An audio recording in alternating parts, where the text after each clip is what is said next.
वहीं one nation one election के लिए गठित जेपीसी की टीम उत्तराखंड के दौरे पर है। One nation one election committee के चेयरमैन पीपी चौधरी के नेतृत्व में टीम एक देश एक चुनाव को लेकर कई वर्गों लोगों से संवाद किया। देहरादून में one nation one election committee की बैठक का दूसरा दिन रहा। ज्वाइंट पार्लियामेंट्री कमेटी आज उन्होंने अहम समीक्षा बैठक की, जिसमें मुख्य सचिव समेत राज्य की टॉप ब्यूरोक्रेसी मौजूद रही। साथ ही एक साथ चुनाव कराने के मॉडल पर गहराई से मंथन किया गया। प्रशासनिक चुनौतियों और समाधान पर भी चर्चा हुई है।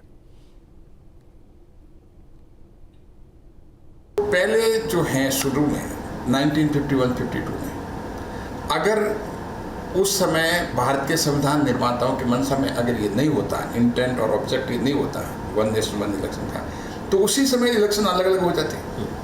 तो उस समय अलग अलग इलेक्शन नहीं हो करके लोकसभा और विधानसभाओं के चुनाव जो है 1951-52 में 7 हुए, फिर 57 में 7 हुए, फिर उसके बाद में और जो नेक्स्ट चुनाव आया 1967 तक 7 हुए। तो लगातार 7 हुए। तो अगर वन नेशन वन इलेक्शन का अगर स्पिरिट नहीं होता और कॉन्स्टिट्यूशन भारत के संविधान की मंशा नहीं होती, तो वो चुनाव अलग अलग करा दिए जाते।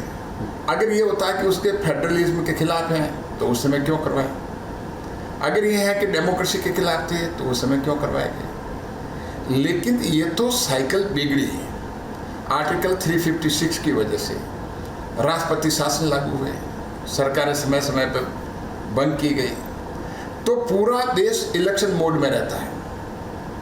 जनरल इलेक्शन होता है, फिर अलग अलग विधानसभाओं के चुनाव हर साल 5 होते रहते हैं। तो उससे क्या कि सबसे बड़ा बात जो है, जब भी मॉडल कोड ऑफ कंडक्ट लगता है उसके पहले अधिकारी काम करना बंद कर देते हैं, चुनाव में लग जाते हैं। उनका पूरा दिमाग प्रशासन का चुनाव होता है।